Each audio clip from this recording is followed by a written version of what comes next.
Steve, thank you. I appreciate you agreeing to come on and just kind of tell me your story about how real estate has changed your life. And I know where you're at, but I don't know how you got there, and I don't know why you even started. So let's just kind of tell me 2 seconds about you, and tell me how real estate changed your life to begin, and then we'll kind of get into everything else. I don't know if it matters or not, but I'm in my mid 40s, 44, 43. And,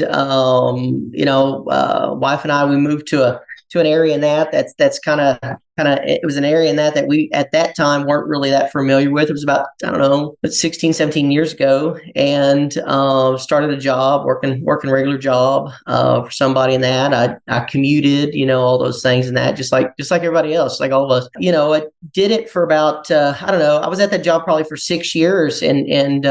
But when I decided to pull that trigger in that, over into real estate, we had a little bit of money and that saved up. I was in my late 20s, I guess, and started just getting a little bit irritable in that. Just it seemed like I was in this hamster wheel in that, and I was doing projections in that as to if I could do this or do that. It just seemed like I was never really going to be able to save enough to get to where I could ever really make any headway. Headway for retirement, headway to start slowing down. I dealt with a lot of retirees and that, with what I had done. And so I kind of saw where they were. I saw where their energy level was. And I saw that, my late 20s, I'm kind of at my peak. It's not going to get any better, physical wise, energy wise, and what I can do. And it just seemed like I was just treading water, really. So, the funny thing is I can't tell you where I picked it up, how I picked it up. As far as this book goes, it's the one probably so many of us know about is the Robert Kiyosaki, Rich Dad Poor Dad. And I started reading it, I guess, in my spare time, and got through that. And it was like such a light bulb. And, at that time, I can't tell you if it was before, after, or during. It was probably all the above. For whatever reason, I remember it like it was yesterday. There was a parable in that, in the Bible, Matthew 25. It's just, it talks about the talents, Mm-hmm. 5 talents, 2 talents, 1 talent. And, God coming back to him and saying, hey, what'd you do with it? Or Jesus coming back, what would you do with the talents and that? And so that was on my mind. And this Kiyosaki was on my mind. I had all that, on my mind. And it just seemed like, wow, maybe rental property. And I don't know why I thought about that. It was probably the Rich Dad Poor Dad. Truthfully, my father-in-law had a little bit of experience in that, doing rental properties and that here and there. It wasn't ever really one of his focuses in that. Mm-hmm. That time he had passed, so I really couldn't glean anything from him other than just who he was and what he did and just that. So it could have been some of that. I don't know. But I asked my wife. The funny thing is to anybody out there listening in that, I would tell you that the idea seemed absolutely crazy to me. It seemed crazy, but it made so much sense at the same time. It seemed crazy to me because nobody else in my life up until that point, my late 20s, have I ever heard, other than my father-in-law, which I never heard it from him verbatim, just what I knew of him, talk about real estate, talk about rental properties, talk about investing that way. Mm-hmm.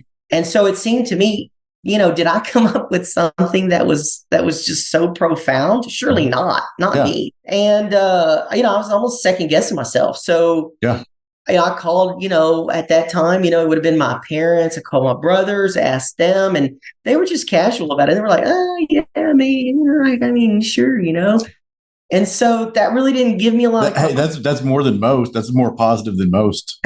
Most people are like, don't do it. It's crazy. Well, I did get some of that in there too, and I probably twisted their arm more anything than to say, oh, okay, give them the whole pitch of worst case scenario is this. And I used that worst case scenario, honestly, to probably push me over the edge. Mm-hmm. I mean, I used that. What is the worst case? And in my mind, after just reading that one book, I really didn't have, everything that I needed in that. But I mean, there might have been a lot of just young, young and just do it. Yeah. I jumped in when I'm early, probably earlier than I was ready for, but it worked. I made it happen.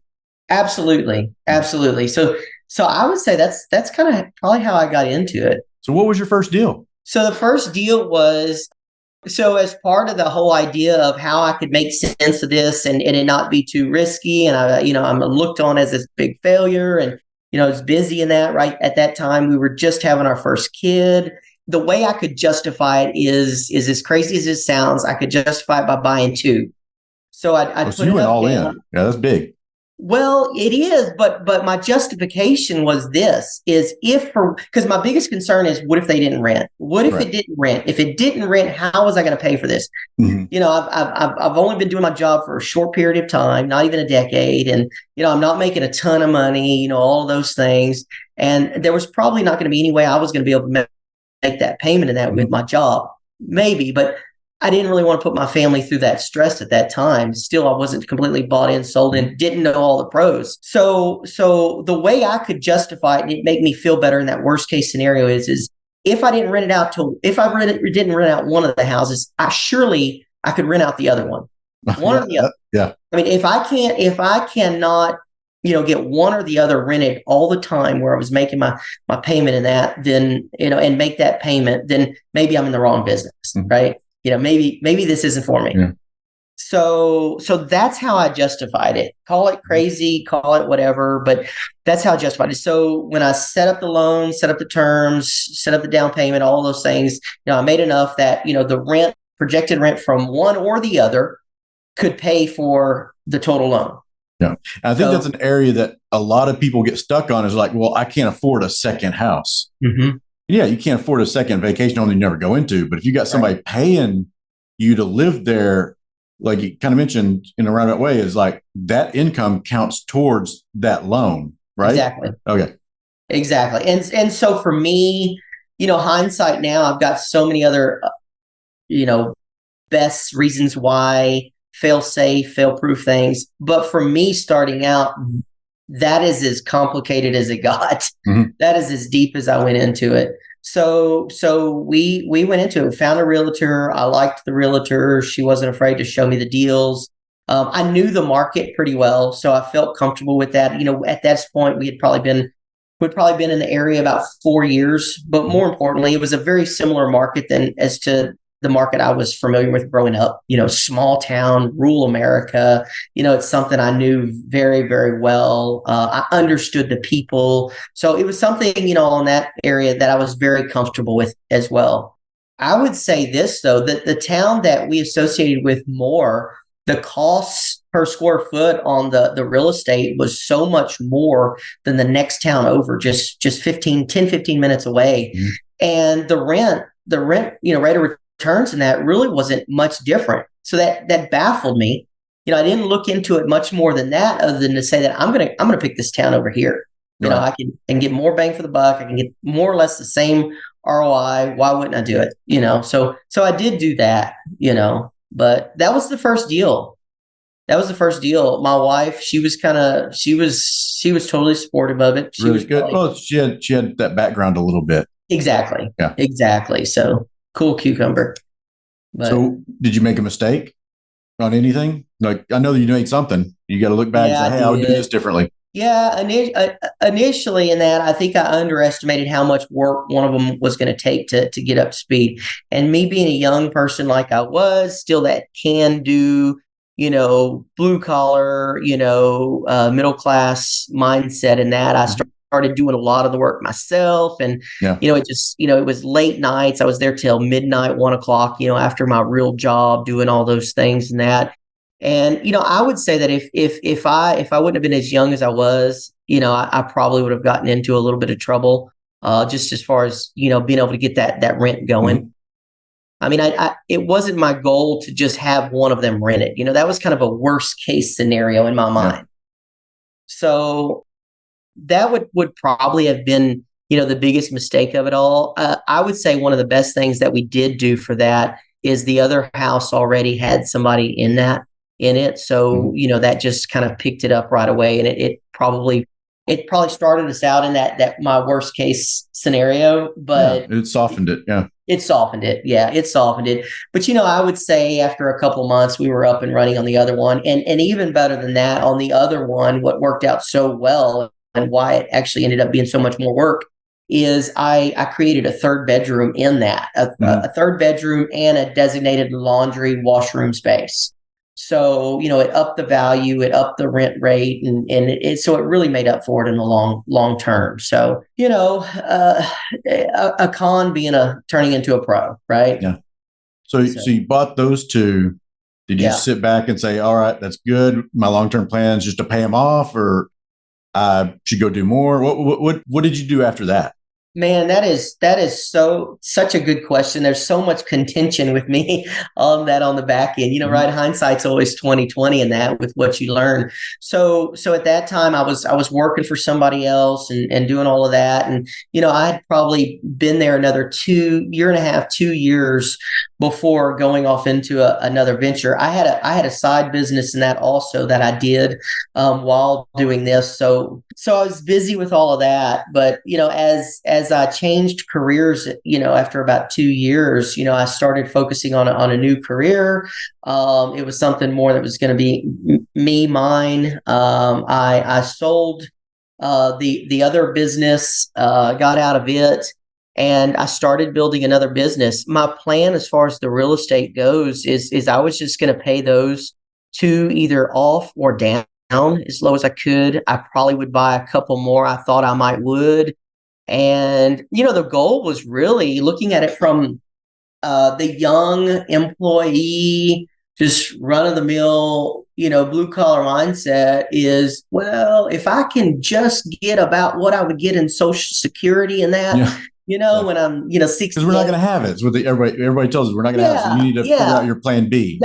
100%. That's kind of what I thought. I'll just hit that number and, life is good, right? I'll be in a good spot. And so that was kind of what I thought about. But, I honestly, the second business and then transition then out of that business after about 6 years or so. But, in the meantime, I was so into a new startup business entirely. So I was so focused. I was so driven. I was so motivated in that area of what I did. I probably didn't explore more options, research more options than that outside of what I initially thought I was going to do in that on that real estate, end goal, right? But I will tell you this, probably 5 or 6 years later, I had those other properties paid off. We didn't touch any of the money just because this was really kind of a long-term, deal. Yeah. It wasn't really to spend all of it right now. And I need to say this too. But near the time of that Rich Dad Poor Dad thing, I did run across another book that was very, very helpful for me. And for me, it really changed my perspective on money in general. And that probably attributed to that, pay it down, pay it down or put the investment back into the investment. And it was The Richest Man in Babylon, George Clason, and it really kind of set me up to look at money in that way. And so we did that. And nonetheless, after 4 or 5 years, we had those two paid for, and then I went ahead and re-upped and bought 3 more. Wow! So you do in chunks. You don't do one at a time. Yeah, I did. Well, it was funny. One of the deals I could not turn away, the same realtor in that found me this deal. I bought it for probably, at a 60% discount of what it could have been or should have been in that on the market. Yeah, I put a bunch of work into it, but it was just I just couldn't walk away from it. Mm-hmm. And then the other deal was a 2-for-1 again. It was not again, but it was a 2-for-1. It was one guy that owned both of them, and price is right, and so it just kind of worked out that way. But that was the doorway, Kyle, that really opened my eyes as to how banks saw real estate. Oh, they love it. It's insane. Yeah, and it sounds completely but you know why? You know why? Because what was your worst case that you were worried about if you couldn't get those 2 houses rented? What was the worst case scenario? That I would lose. Before you even lost them, you could have sold them for what you bought them for, right? Exactly. So the risk is really not on the bank. You're right. If you're doing any down payment whatsoever, you're buying it below market or even at market. Like their risk is not there. Like it's not going away. It's not a car. It's not a car that I have 100,000 miles on it. Now it's worth $5,000. You're right. You're right. And that's something in that I look at now, and that, with where I am now. Now we're at 11 doors. By the end of 2025, I'll be 19 doors. Shortly after that, I'm setting up deals in that we'll be at 31 doors here. Am I going to go? Is it addictive? So is it addictive to see how it all works when it cranks it out on an Excel spreadsheet? Yeah, exactly. I mean, I've got Excel spreadsheets everywhere. I'm starting to work deals here and there, and again, you start to realize, the what the cash flow really is and what it really means, what, wealth accumulation really looks like. You start to see the hedges against inflation, up and down markets, opportunities to buy, when to, when not to, and if you're not in the game, you can't really, really, really appreciate, that inflation, or those markets. Or if you bought it and you put your down payment on it, and then all of a sudden it was paid off one day, and you're like, how did that happen? I didn't put any more money in it. And somebody else did it for you. You had a tenant doing it for you. The cash on cash return is just unbelievable, and then the leveraging of the assets and that overall. I'm a guy where I'm so accustomed to it now. I don't even blink. I don't even blink on the idea of leveraging assets. Somebody in that on the outside is saying, oh my goodness, what if you lose it all?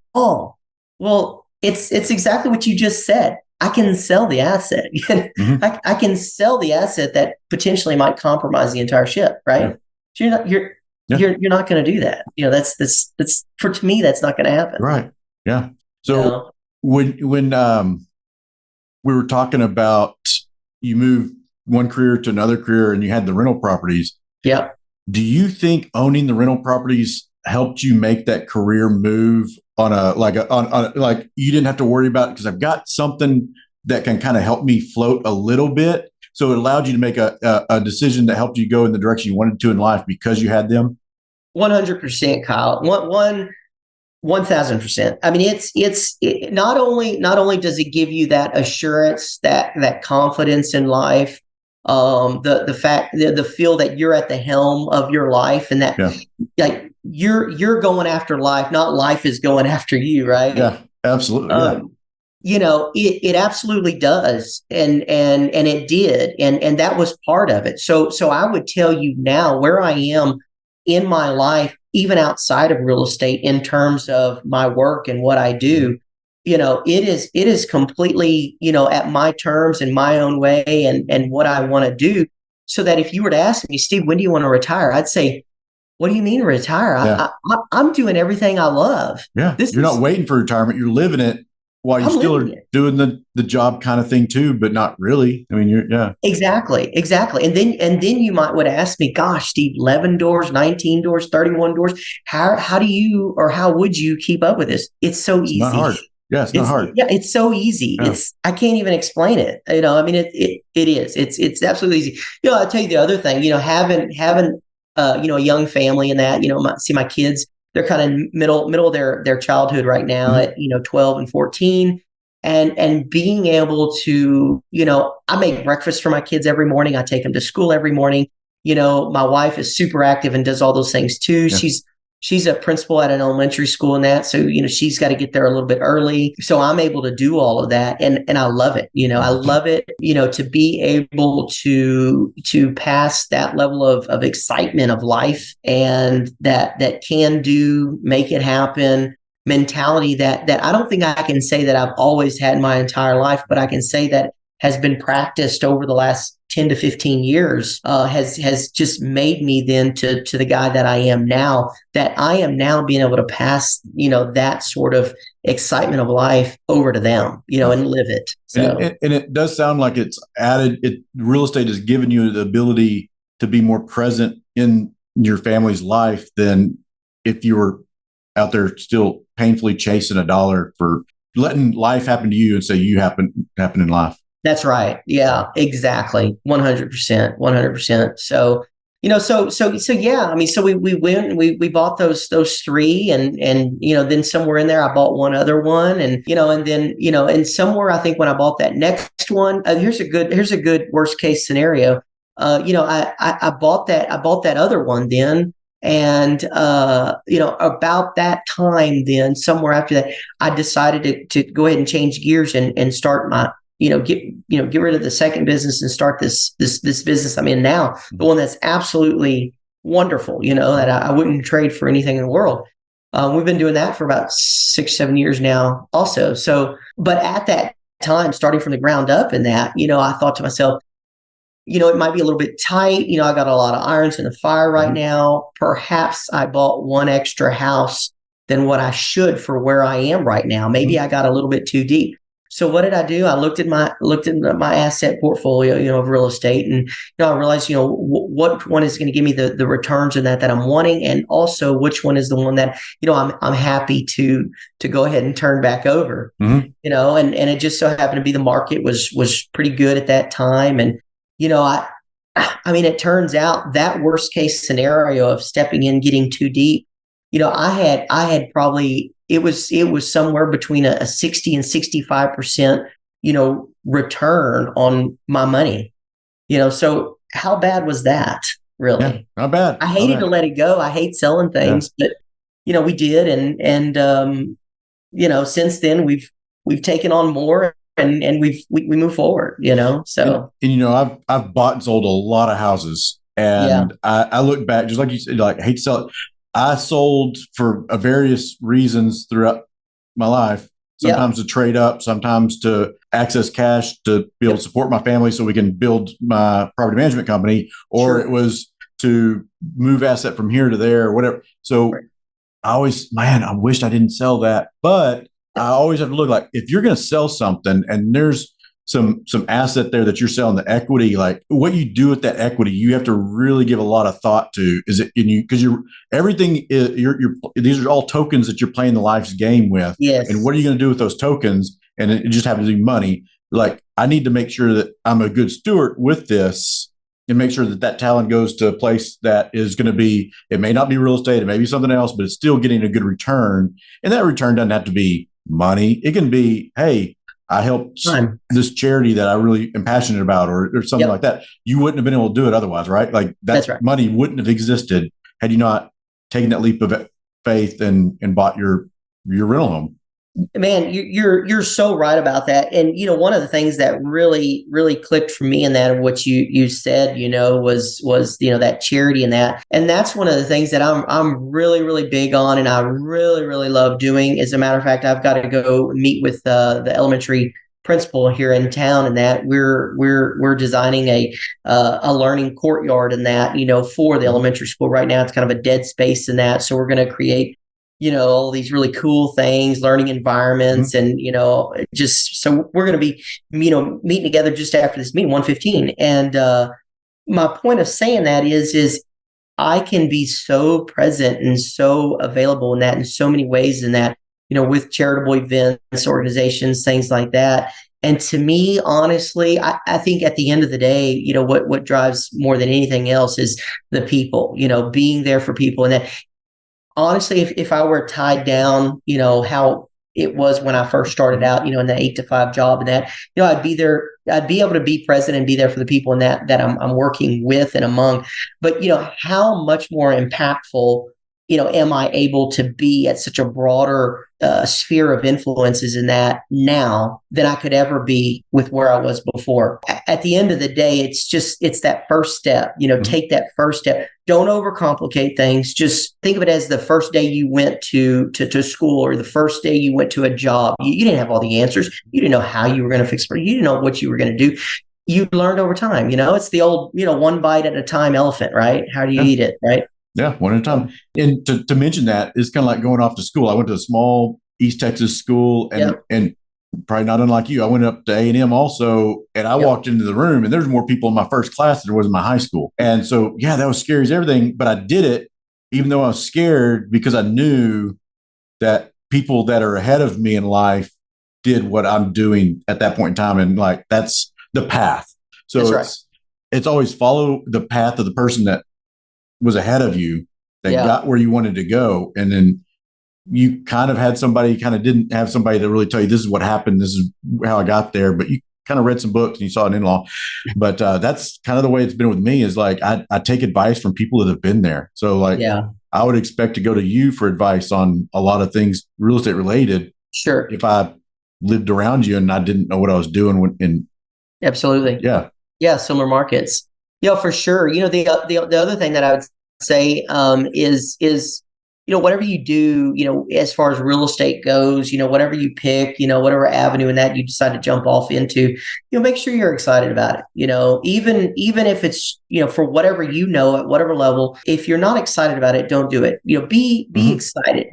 I decided, well, I want to do something else. I want to do something, more, I want to stay in my area, so I'm creating all this criteria, all these guidelines for myself, right? Based on who I am, what I think. I think a lot of us in that, as a side note, I think we get so caught up with people telling us what we can do, what we do when, how we do it, and that we forget to think for ourselves. We forget to know how to create something, how to design, how to start, how to set those parameters in that for yourself. Answer those questions for you. Who is Kyle? Who is Steve? And what do I like? What do I want to do? What's the goal? And so in doing that and knowing that I need to be excited about it, I have to be excited about it.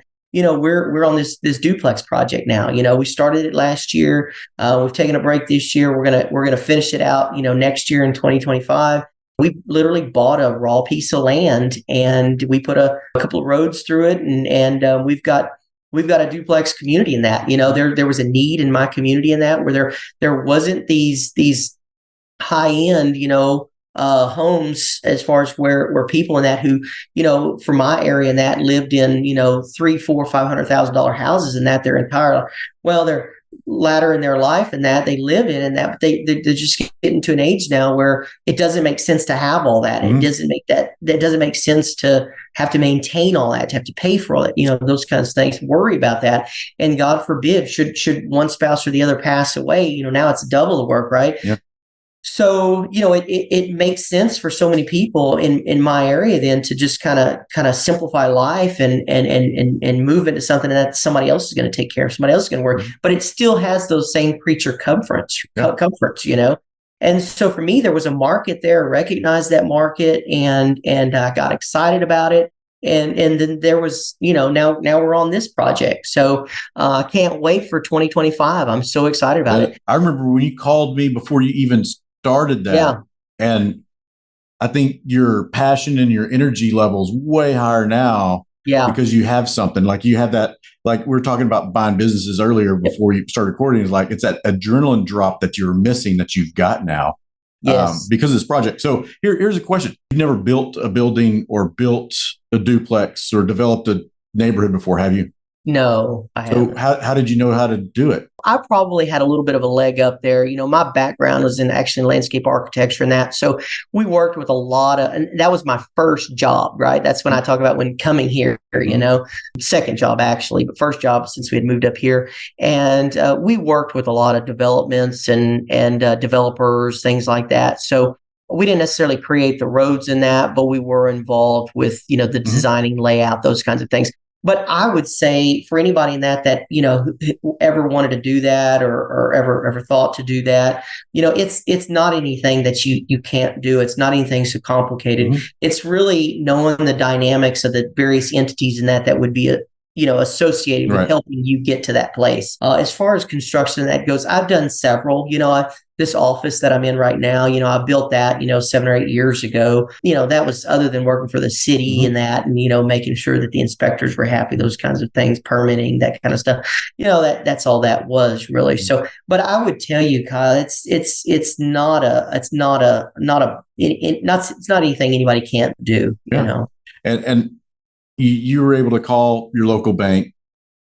I mean, you had all the people to call, whether or not you even knew it. You knew who to call. You just didn't know that was the right person to call until you asked around. I'm going to say, I'll give you a little story. I know this is more about Steve today. Yeah, go ahead. I thought it'd be fun to buy a bunch of little lots outside of Lake Granbury, and I was going to throw mobile homes on them, and I was just going to keep them as little rental houses. Because down there's a bunch of mobile homes, very acceptable, and I already had my Clayton Homes lined up. They were just going to throw them on there for me. It was like nothing. And I was buying these lots we're talking $5,000 a lot. I mean, it was stupid cheap. Yeah. And so I bought them, sat on them for just a couple of months, and went over to the mobile home sales company. And they're like, wait, okay, you're in Indian Ridge. Yeah. HOA just said that they don't do mobile homes in that neighborhood anymore. And I was like, I just bought them. I had all the deed restrictions, I had everything. Yeah. Now I will say, I don't think that was all done in the up and up proper kosher HOA rules. Like, but at the same time, I'm like, whatever, I'll play their game. I couldn't put a mobile home. What the hell am I going to do? They're like, well, they only allow sticks and bricks. I've never built anything. And so I just started calling people that had built. I called my title company. I'm like, hey, I need to survey this thing. How do we do that? And then I Googled like septic tanks because they didn't have sewer. Like I had to get it all. Everybody answered my questions. Now, here's the funny thing. They answered the question that I asked. I didn't always ask the right question. That's right. But it happened and I made good money and found the cheapest architect that already built what I need to build, like entry model, 3-bedroom, 2-bath house.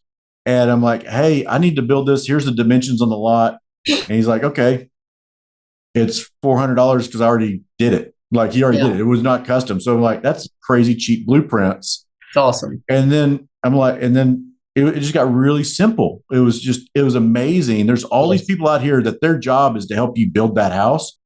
I didn't do anything but go down and look at it. I literally didn't do anything. I wrote some checks and my lender's like, do what you want. You have a good track record. Yeah. You already own the lot free and clear and you've got money in the bank. So I don't think I even came out of pocket for anything. I know. Because it was, they lent on it because they were very comfortable with it.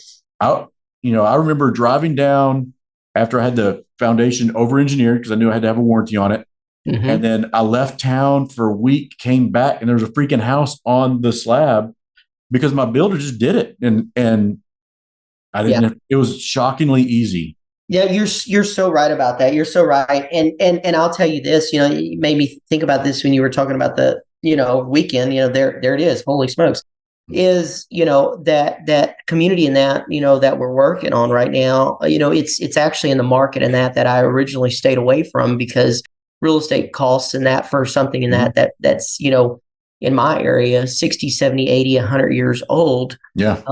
That at the end of the day, I put all this money into it and I am, or a little more possibly, at the cost of what I would be if I could just buy it new. Mm-hmm. So for me, the issue that I had, and this just is the testament to start somewhere, pull the trigger, quit aiming, pull the trigger, and learn as you go. There's nothing wrong with that. We do that in so many ways that we just overlook and forget about, assume we know, but we don't.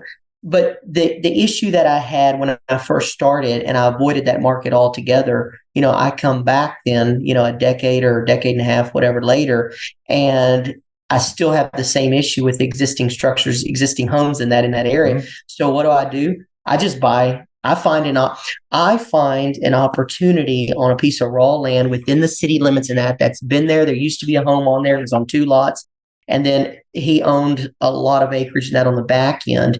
I was able to negotiate and find a deal in that where only a fraction of that property and that was usable in that for me. And I was able to actually, they asked me to just draw out what I wanted, oddly enough, because the same owner had the front as the back.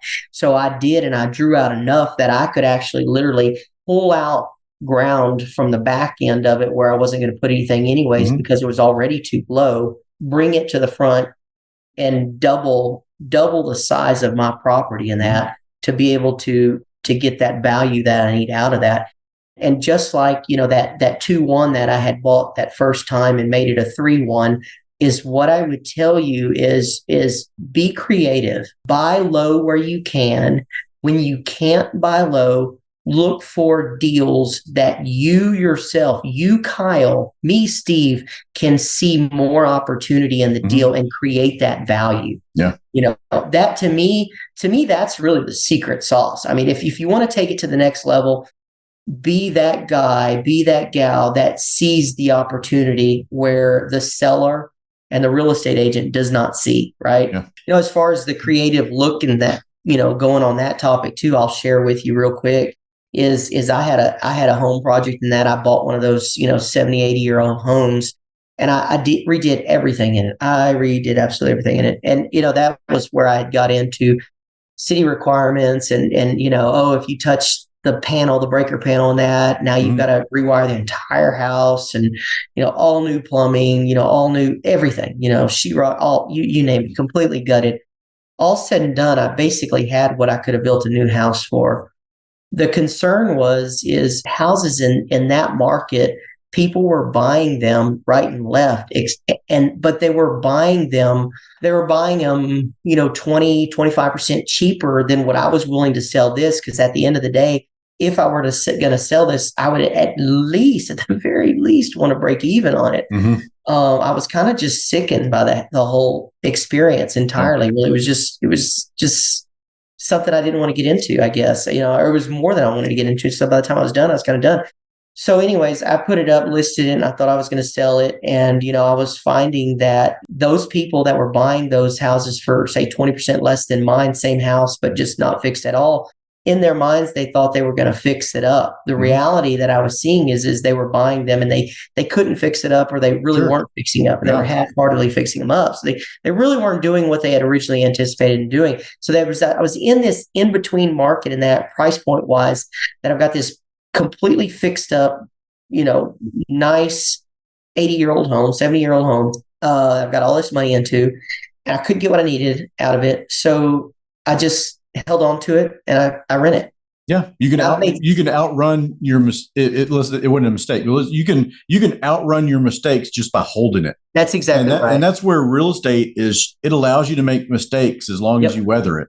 That's right. It's amazing, because over time, inflation is going to help you, and somebody's going to pay down that mortgage for you. And I've got a buddy of mine that bought 2 properties and he'll probably be on here too. He will be on this podcast. He bought stuff in Florida right before the bust, and he held those things the entire time, but he never lost a penny.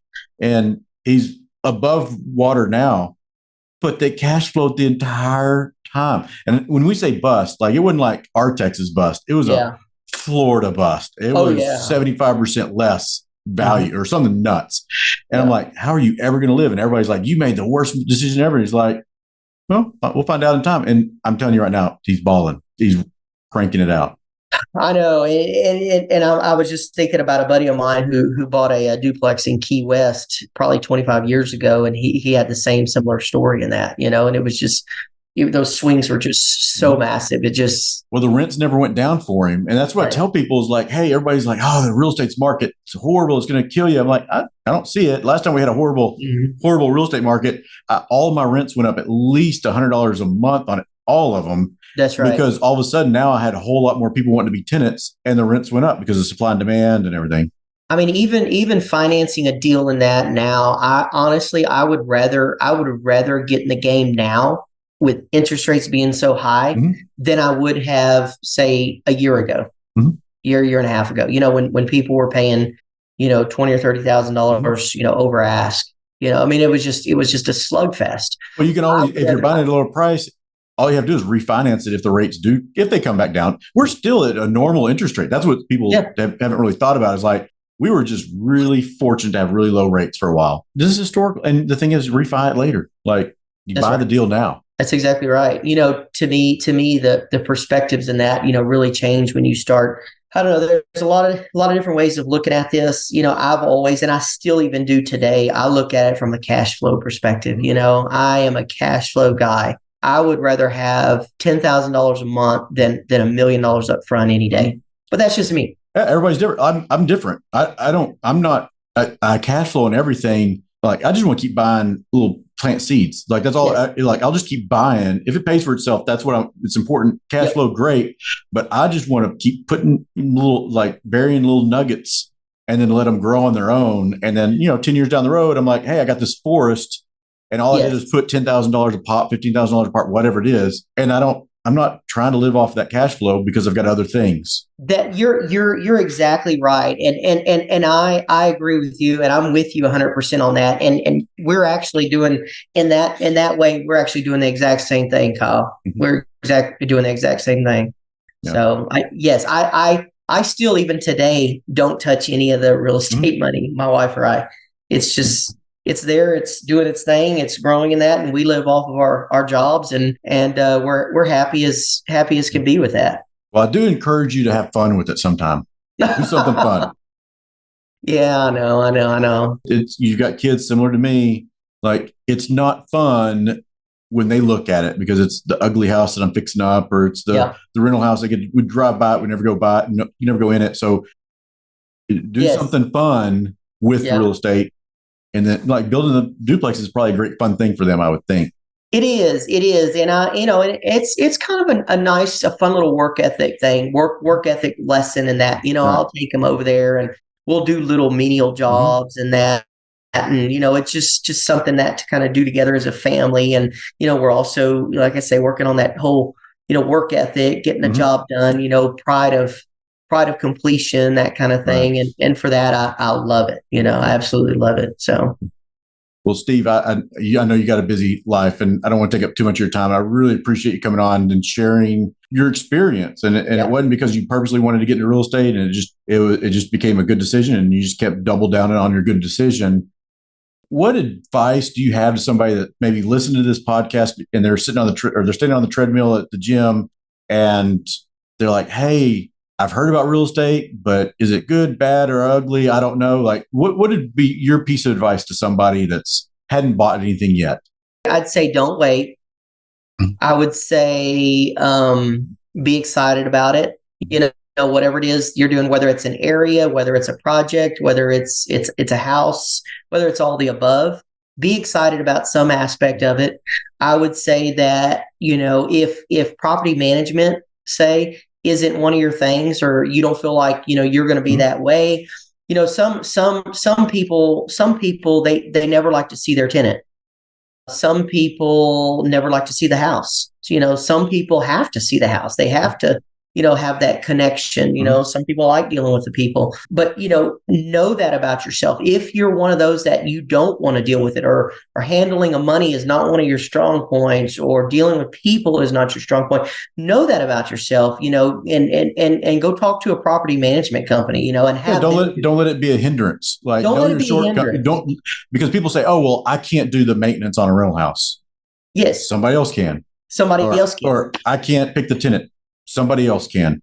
I can't take care of that. Somebody else can. But the thing is, look at it as an investment. Like, that's right. Do you pick all the stocks in your mutual fund and your 401k? No.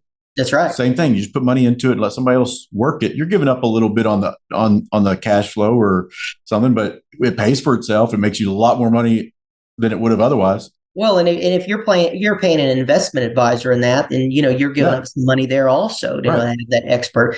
For me, it's not so much the management side. For me, it's more of the maintenance side. I don't want to change toilets. I don't want to do water heaters. I don't want to do any of that work that I did the first time when I bought that deal. Number one, I don't have time for it. And it's not fun for me. And quite frankly, something typically happens in that on Thanksgiving when I'm always. So I do. I've got a couple of folks that are super, super handy.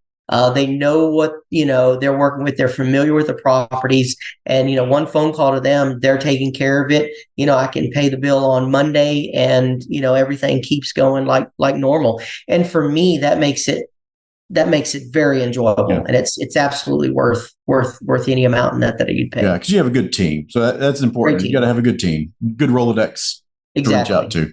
Exactly. So yeah, but the main thing is don't wait. Stop aiming, pull the trigger. Yeah, and time fixes all problems. That's right. And another thing I tell people is, like, how many houses do you drive around and see that they're vacant? If there's a lot, then you're in the wrong neighborhood anyway. But really, people like houses rent. You may see a strip center that's got some vacancies for years, but houses, they don't sit vacant real long. Just a price. You're right. Commercial versus real estate. And you know what? I would encourage somebody's going to have this hang up. And I should have said it. And I'm going to say it right now. I had a guy that was wanting to get into real estate and that, and he came to me. He was almost there. He was about to go over. And he said to me, what if it doesn't rent? I said, so what do you want to ask? How much are you asking? He said, $1,250. I said, could you make the payment at $1,150? Oh, yeah. Then ask $1,150. It'll rent like that. What's the problem? Right. And as soon as I said that, as simple as that sounds, as soon as I said that, you could see the light bulb went off and he said, I've got nothing to fear but fear itself. Let's go. Yeah. I mean, it was the funniest thing. And if he rented it at $10.50, he can come up with $100, right? Like I don't eat pizza for a couple of weekends and we're good. Like it's not life. It's not going to impact his life. That's exactly right. That is exactly right. And, and I don't say this in a way of bragging by no means. I really, really don't. There's probably a lot of outside factors in that have made this as successful as it is. And I say all that just to give everybody else and everything else the credit in that. So, but I will say this as a fact and as a fact only. Other than that couple of months when I bought those first two, when I was working on it, call it an amateur deal, amateur thing. In the last roughly 15 years, I've had this many months without a tenant. Wow, that's impressive. Yeah. 0. So, it's been good.